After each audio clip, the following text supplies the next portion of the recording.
Chilli powder అన్ని రకాల వంటలకు పచ్చళ్లకు సరైన chilli powder. No colour, no chemicals.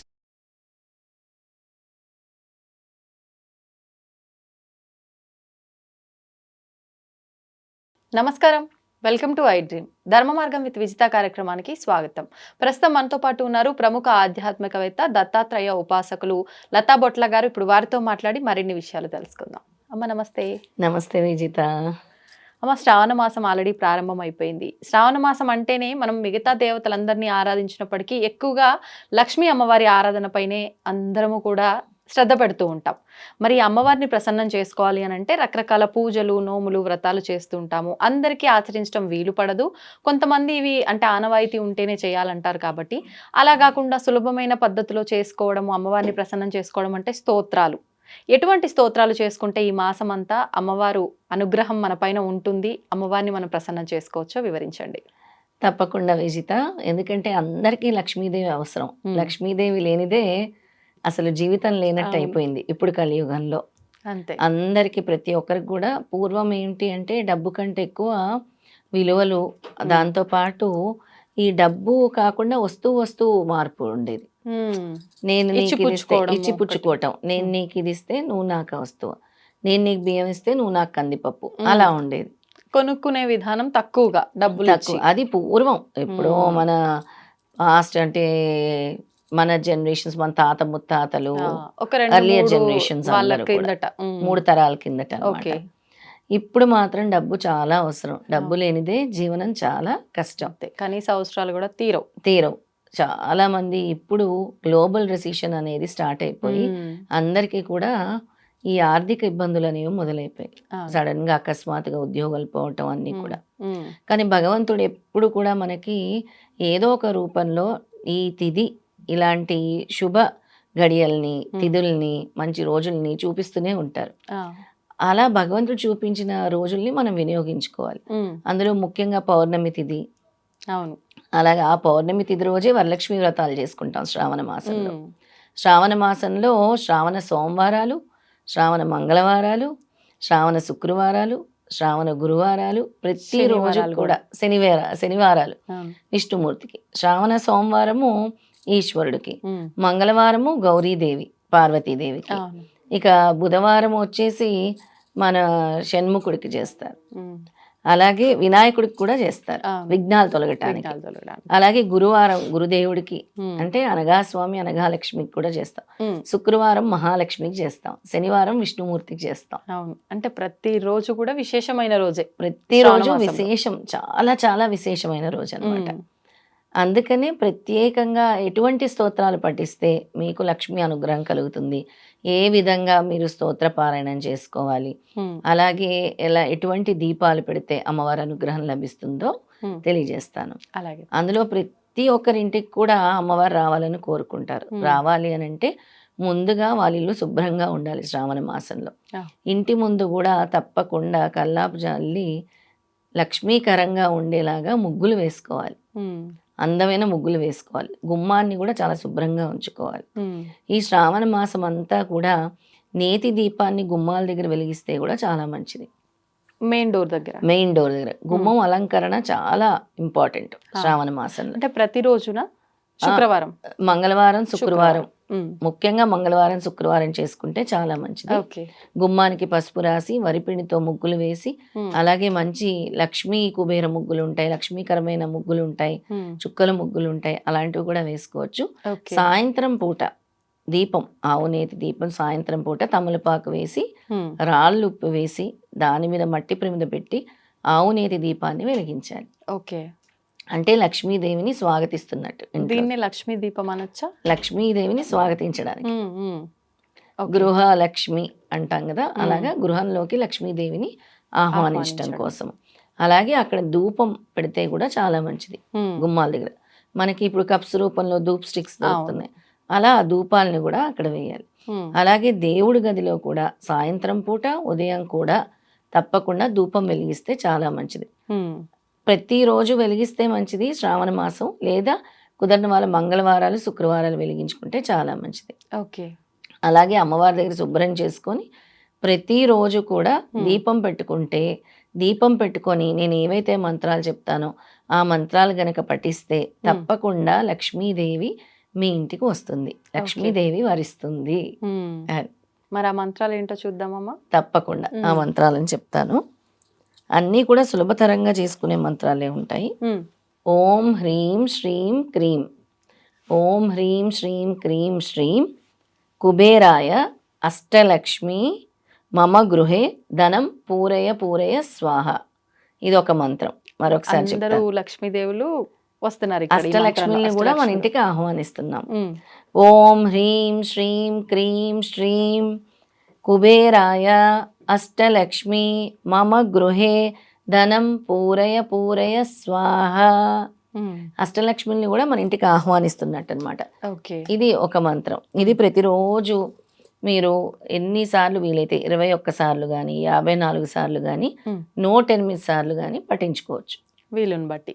వీలుని బట్టి. ఉమ్, ఈ శ్రావణ మాసం రోజు పఠించుకోవాల్సిన మంత్రాలు చెప్తున్నాను నేను ముఖ్యంగా. ఆ, ప్రతిరోజు ఓకే. లక్ష్మీదేవి అనుగ్రహం కోసం ఈ శ్రావణ మాసం అంతా మీరు పఠించుకోదగిన మంత్రాలని చెప్తున్నాను. ఉమ్, ఇంకో మంత్రం ఉంది, ఉమ్, అది దారిద్ర్యం నశించి ధనం కలగటానికి అనమాట. ఓకే. మనకి చాలా మంది దారిద్ర బాధలు అనుభవిస్తూ ఉంటారు. అనుభవిస్తుంటా. అలా దారిద్ర్యం తొలగాలంటే ముఖ్యంగా ఇది పౌర్ణమి తిథి రోజు, ఉమ్, వరలక్ష్మి వ్రతం రోజు చేసుకోవాల్సిన మంత్రము. ఓకే. ఓం ఐం హ్రీం శ్రీం శ్రీయే నమో భగవతి మమ సమృద్ధే జ్వాలా జ్వాల మాం సర్వ సంపదాం దేహి దేహి. ఈ దారిద్ర్యం సంపదలు తొలగి రావాలని. సర్వ సంపదల కోసం ఈ మంత్రం. ఉమ్, మరొకసారి చెప్తాను. ఓం ఐం హ్రీం శ్రీం శ్రీయే నమో భగవతి మమ సమృద్ధే జ్వాలా జ్వాల మాం సర్వ సంపదాం దేహి దేహి. ఉమ్, ఈ మంత్రాన్ని చేయాలి. ఓకే. చేసేటప్పుడు మనకి మంచి జరగాలన్న సంకల్పంతో చేయాలి. అంటే దారిద్ర్యం తొలగి మంచి జరగాలి. ఉమ్, ఏదైతే మనము భావన చేస్తామో అలాంటి ఫలితాన్నే స్వామిస్తారు. ఉమ్, అంటే జరుగుతుందా లేదా అని అనుకోని చేయకూడదు. ఆ, పరిపూర్ణమైన భక్తి విశ్వాసంతో అమ్మవారు ఉన్నారు, ఉమ్, నా దారిద్రాన్ని తొలగిస్తారు అని అనుకొని చేయవలసిన మంత్రం అదనమాట. ఓకే. అయితే దీనికి ఇంకోటి కూడా చెప్పారు. ఉమ్, ఈ మంత్రము 108 సార్లు పౌర్ణమి రోజు, అంటే వరలక్ష్మి వ్రతం వరలక్ష్మి చేసే వ్రతం. రోజు, ఉమ్, ఎప్పుడు ఎవరైతే వరలక్ష్మి వ్రతం చేసుకుంటారో ఉమ్. ఆ రోజు 108 సార్లు దీన్ని జపించాలి, ఈ మంత్రాన్ని. ఇది ప్రత్యేకించి పౌర్ణమి రోజు. మీరు పౌర్ణమి. ముందు చెప్పిన మంత్రం శ్రావణ ప్రతిరోజు. మాసం అంతా ఏ రోజైనా ఏ చేసుకోవచ్చు. రోజైనా ప్రతిరోజు చేసుకుంటే ఇంకా మంచి ఫలితం ఇంకా ఉంటుంది. మంచి ఫలితం ఉంటుంది. ఇది పౌర్ణమి రోజు చేసుకోవాల్సిన మంత్రం. ఓకే. ఇంకో చిన్న సులభ మంత్రం చెప్తాను. ఉమ్, అది కూడా ప్రతిరోజు చేసుకోవాల్సిన ఓకే. మంత్రం అన్నమాట. ఓం శ్రీం శ్రీయే స్వాహ, ఓం శ్రీం శ్రీయే శ్రీయే స్వాహ. స్వాహ. శ్రీం అనే బీజం లక్ష్మీదేవికి అనమాట. ఉమ్, ఆ లక్ష్మీదేవికి ముఖ్యంగా శ్రీం శ్రీం అని ఎక్కడైతే పలుకుతామో అక్కడ లక్ష్మీ అనుగ్రహం తప్పకుండా ఉంటుంది. ఓకే. శ్రీం అనే నామజపం ఇప్పుడు ఇవి అన్నమాట. బీజాక్షర మంత్రాలా లేకపోతే నార్మల్ మంత్రాలు? బీజమే ఉంటుంది కదా మరి లక్ష్మీదేవికి. శ్రీం ఉపాసన అని. అంటే గురువు ద్వారా తీసుకోకుండా ఈ మంత్రాలు అందరూ చేసుకోవచ్చా?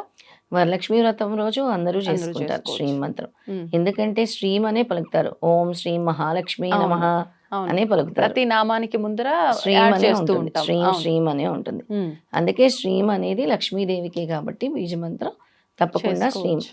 ఓం శ్రీం శ్రీయే స్వాహ. స్వాహ.